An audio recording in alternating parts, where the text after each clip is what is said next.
Hola, friends. I have a grocery haul for you tonight. I did not need that much stuff. Let's show you what I'm eating this week. For breakfast, I'm going to do smoothies and other stuff left over in my freezer. Lunch is going to be quesadillas, chips and salsa, carrots, hummus, eggs, cheese sticks.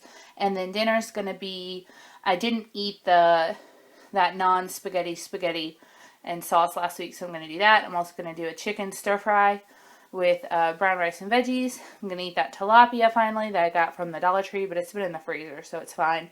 With potatoes and peppers, homemade pizza rolls one night, a coddle, an easy dinner, and probably like an omelet one night. So I got some food.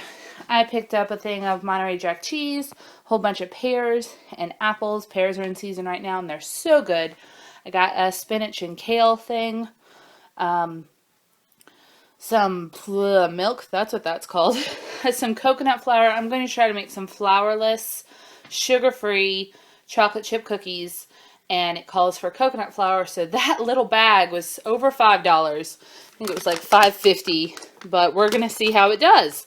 I got some more sugar-free candy, some low-carb tacos, some whole grain pasta, and some sugar-free pudding. Now, in the past, I have just purchased a little box and made it myself, and then I did some math and figured out that this giant box of 12 cups is it's 2 pounds of pudding in there, and it's $2.50.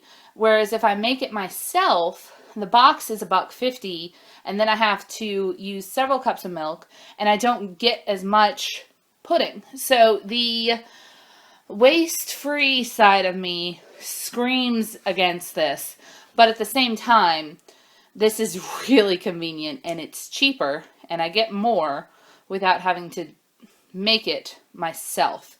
So I don't know, maybe weigh in on that.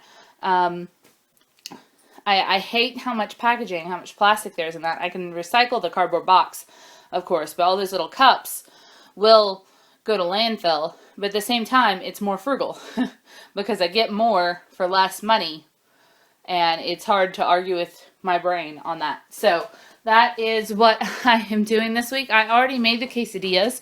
I used these low-carb tortillas that I had left over from last week.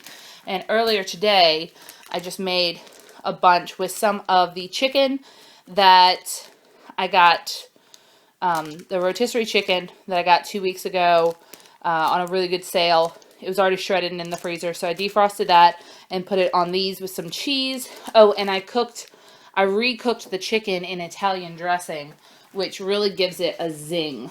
And that's a trick I learned from Beth. So, I really enjoy that. The quesadillas still don't taste half as good as hers do, even though I do it the exact same way. I think that's always the way it is. Our family's gonna make, our mom figures are always gonna make better food than us, and we'll never be able to figure out why we can't duplicate it. Alright, I'll see you soon. Bye. Also, several of you asked about my chicken salads from last week. I had one left over, and as you can see, I did them in these pita wrap things. The chicken salad is delicious, but many of you were like, hey, doesn't the bread get soggy? Yes. Yes, it totally did. And I've made chicken salad before, and I know better than this. I put the chicken salad either by itself in a baggie or in a glass container, and then I put the bread or the crackers or whatever I'm eating with in a separate bag. But this week I just didn't. I think because I was excited about using pitas. But it was fine. I mean, it's not crisp bread. It's a little soft, but it's, it doesn't make it inedible. It comes apart a little bit easier, so I kind of ate them out of the bag. Just kind of opening the top and then pushing it through like you would a burrito in a wrapper. But yeah, it's fine. But yes, normally I would put them in a separate container, and I've done that in the past, and I will definitely do that in the future. This is a little bit less packaging this way, but if you want your bread to be nice and crisp, yes, you should store them separately. That's it. Lunch this week is going to be chicken quesadillas with, of got boiled eggs, I've got some salad, and these are really yummy. I actually got these at the local salvage store, a wheel for $1.25, and it's pepper jack, Laughing Cow cheese, which goes perfectly on apple slices. I have a little bit of leftover hummus and some fruit, and so that's what I will be eating this week. I know it looks a little bit light, but those quesadillas are actually really filling. There's a lot of chicken in them. So let me know what you're eating this week, and how you're all doing. You gonna have a good week? I'm hoping I will. I'll see you soon. Bye.